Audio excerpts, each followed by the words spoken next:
নমস্কার বন্ধুরা, অনুভার রান্নাঘরে আরও একটি নতুন রেসিপিতে সবাইকে স্বাগত জানাচ্ছি।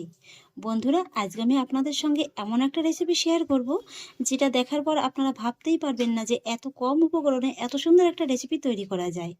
এই শীতে তো আপনারা নানান রকমের পিঠাপুলি এবং মিষ্টি খেয়েছেন, তো এইভাবে একবার এই রেসিপিটা খেয়ে দেখুন, কথা দিচ্ছি বারবারই কিন্তু খেতে মন চাইবে। আর সেই জন্য দেখুন বন্ধুরা, এখানে আমি নিয়ে নিয়েছি বড় দেখে একটা মিক্সিং বোল। তার ভিতরে নিয়ে নিয়েছি এরকম একটা মাঝারি মাপের বাটি মাপ করে হাফ বাটি টক দই।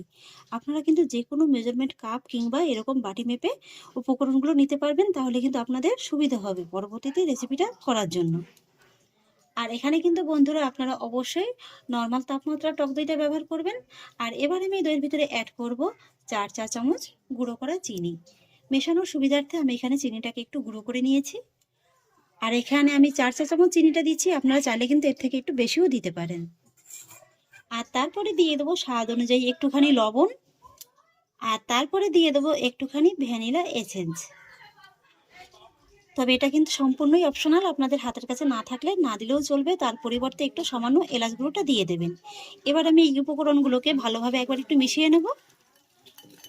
দইটাকে আমি খুব ভালোভাবে ফেটিয়ে নিয়েছি। আর এবার আমি এর ভিতরে অ্যাড করব 3 চা চামচের মতো সাদা তেল। তেলটাকেও আমি দইয়ের সঙ্গে খুব ভালোভাবে মিশিয়ে নেব। আর এবার এই দইয়ের ভিতরে আমি অ্যাড করব ওই বাটিটা মেপেই হাফ বাটির থেকে একটু বেশি লিকুইড দুধ। দুধটাকেও একবার খুব ভালোভাবে মিশিয়ে নেব। তেলটাকেও আমি খুব ভালোভাবে মিশিয়ে নিয়েছি। আর এবার আমি এর ভিতরে অ্যাড করব ওই বাটিটা মেপেই 1 বাটি ময়দা। আর তার মধ্যে অ্যাড করব হাফ চা চামচ বেকিং পাউডার আর হাফ চা চামচ বেকিং সোডা। এবার এই সমস্ত উপকরণগুলোকে আমি খুব ভালোভাবে চেলে এই দুধ আর দইয়ের মধ্যে দিয়ে দেবো। এবার এই উপকরণগুলোকেও আমি দুধ আর দইয়ের সঙ্গে খুব ভালোভাবে মিশিয়ে নেব। ময়দাটাকে আমি খুব ভালোভাবে মিশিয়ে নিয়েছি। আর আমার কাছে ব্যাটারটা প্রয়োজনের তুলনায় একটু ঘন মনে হচ্ছে, তাই আমি এর ভিতরে অ্যাড করব আবারও এই 1 থেকে 1.5 টেবিল চামচের মতো দুধ। তাহলে বন্ধুরা, এখানে আমার 1 বাটি ময়দার জন্য লাগলো হাফ বাটির মতো টক দই আর প্রায় 1 বাটির মতো কিন্তু লিকুইড দুধ। এখানে আপনারা নিশ্চয়ই খেয়াল করেছেন, আমি কিন্তু আলাদা করে আর কোনো জলের ব্যবহার করিনি।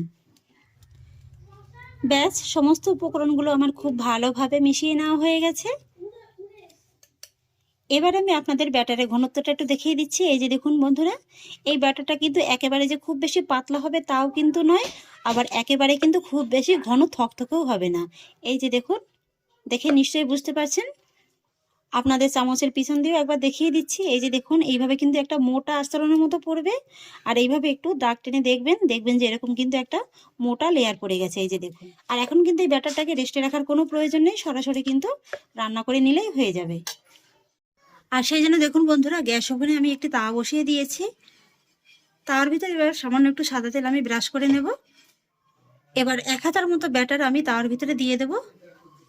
ব্যাটারটাকে এইভাবে একটু ঘুরিয়ে গোল রুটির মতো করে নেব। তারপর লো ফ্লেমে এইভাবে একটু কিছুক্ষণ রেখে দেবো একটা পাশ ভাজা হওয়ার জন্য।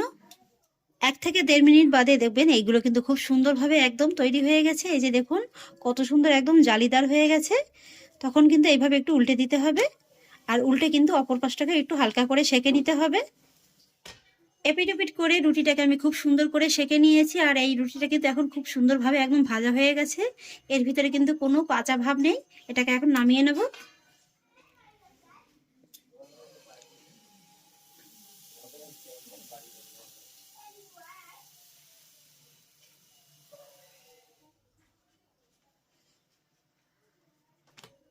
আর একটা রুটি আমি কিন্তু তৈরি করে নিলাম, এটাকেও একই রকম ভাবে আমি নামিয়ে নেব। এইভাবেই সবকটা রুটি আমি তৈরি করে নেব। এই যে বন্ধুরা, এক এক করে সমস্ত রুটিগুলোকে আমি ভেজে নিয়েছি। আর রুটিগুলো কিন্তু এখন খুবই সফট, এই যে দেখুন। আর এরকম মাঝারি সাইজের একটা বাটির 1 বাটি ময়দা দিয়ে কিন্তু বেশ এরকম অনেকগুলো রুটি তৈরি হয়ে যাবে। আর এবার দেখুন বন্ধুরা, আমি নিয়ে নিয়েছি একটা চপিং বোর্ড। চপিং বোর্ডের উপরে এভাবে 2-3টে করে রুটি নিয়ে নেব। আর তার উপরে বসিয়ে দেবো এরকম একটা বাটি। বাটিটা মাপ করে এইভাবে রুটিটাকে একটু কেটে নেব। এতে করে কি হবে, সব কটা রুটি একদম একই সাইজের হবে।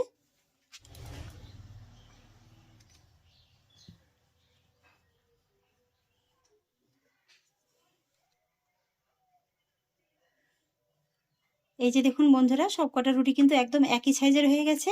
আর এইভাবে বাকি রুটিগুলোকে আমি কেটে নেব।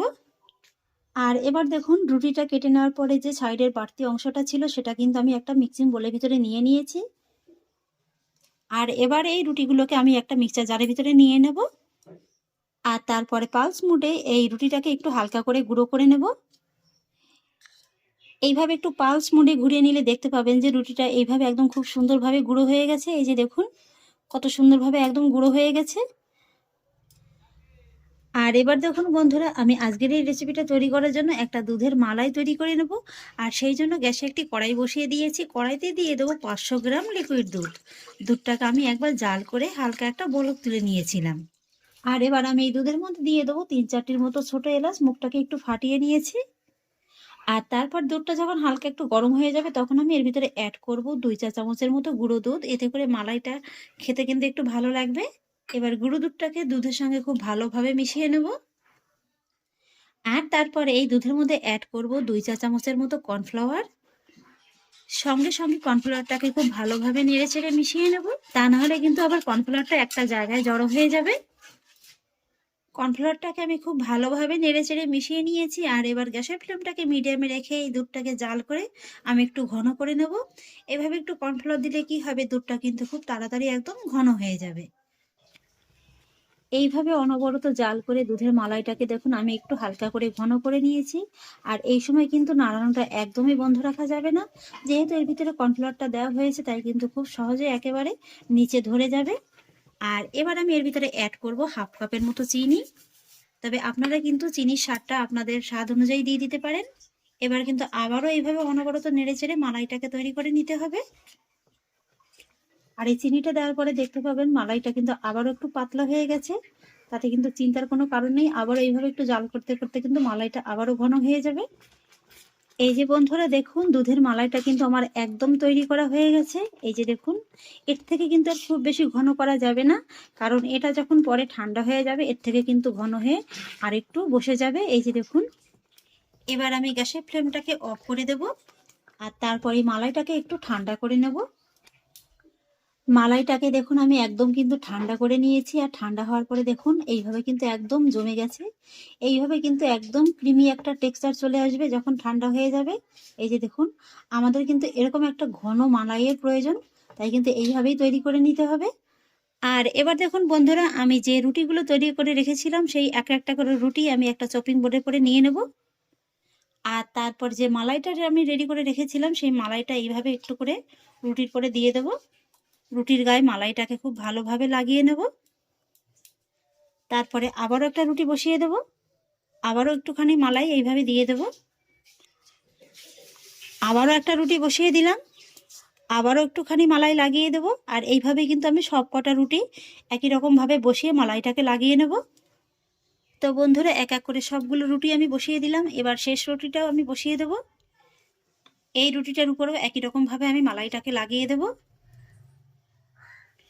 তারপর এই রুটির গায়েও কিন্তু এইভাবে মালাইটাকে খুব ভালোভাবে লাগিয়ে নেব। বন্ধুরা আমি আজকে যে রেসিপিটা আপনাদের সঙ্গে শেয়ার করছি এটাকে কিন্তু আপনারা মালাই ডেজার্ট কেকও বলতে পারেন। এইভাবে কিন্তু একদম কেকের মতো ক্রিমটাকে খুব ভালোভাবে চারি সাইডে লাগিয়ে নেব। আর তারপরে ক্রিমটা যখন খুব ভালোভাবে লাগানো হয়ে যাবে এরপরে আমি অ্যাড করব এই যে রুটির গুঁড়োটা তৈরি করে রেখেছিলাম সেই রুটির গুঁড়োটা।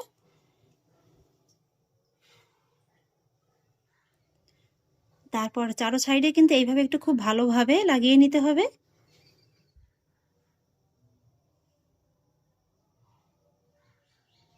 আমরা সাধারণত যেভাবে কেকটা ডেকোরেশন করে থাকি না, এইভাবেও কিন্তু এটাকে ডেকোরেশন করে নিতে হবে। এই যে বন্ধুরা দেখুন রুটির গুঁড়োটা কিন্তু আমি খুব সুন্দরভাবে লাগিয়ে নিয়েছি। বাড়িতে হঠাৎ করে যদি অতিথি চলে আসে তাহলে কিন্তু আপনারা এই রেসিপিটি অবশ্যই তৈরি করে দিতে পারেন। অতিথিরা খেয়ে কিন্তু একদম বুঝতেই পারবে না যে এটা আপনি কি দিয়ে তৈরি করেছেন। এবার আমি আপনাদের একটু কেটে দেখিয়ে দিচ্ছি। কাটাটা দেখে নিশ্চয়ই বুঝতে পারছেন যে এটা কতটা সফট হয়েছে।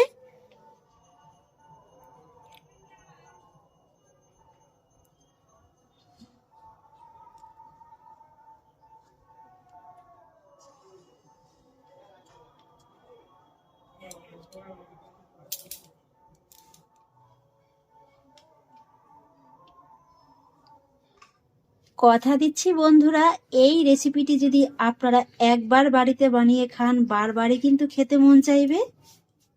আর এই রেসিপিটি একবার খাওয়ার পর আপনাদের মনে হবে যে আহ, এই রেসিপিটি সম্বন্ধে আগে কেন জানতে পারলাম না। এত কম উপকরণে এত সহজে যে এত সুন্দর একটা রেসিপি তৈরি করা যায়, যে দেখা মাত্রই কিন্তু আপনাদের বানাতে ইচ্ছা করবে। এই যে দেখুন, এতটাই সফট হয়, একেবারে মুখে দেওয়া মাত্রই কিন্তু মিলিয়ে যাবে। আমি কিন্তু সামান্য একটু শুকনো গোলাপের পাপড়ি দিয়ে একটু সাজিয়ে নিয়েছি, দেখার একটু সৌন্দর্যের জন্য। আপনাদের হাতের কাছে যদি না থাকে, না দিলে কোনো অসুবিধা নেই।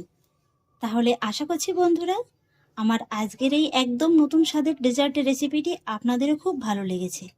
যদি ভালো লেগে থাকে তাহলে আমাকে অবশ্যই একটা লাইক এবং কমেন্ট করবেন, সেই সঙ্গে বন্ধুদের সঙ্গে শেয়ার করবেন। আর প্লিজ বন্ধুরা, যদি আমার পরিবারের নতুন সদস্য হয়ে থাকেন তাহলে একটা সাবস্ক্রাইব করে পাশে থাকা বেল আইকনটি প্রেস করে দেবেন। ফিরে আসছি এরকমই পরের অন্য কোনো নতুন রেসিপি নিয়ে। সবাই ভালো থাকুন, সুস্থ থাকুন, ধন্যবাদ।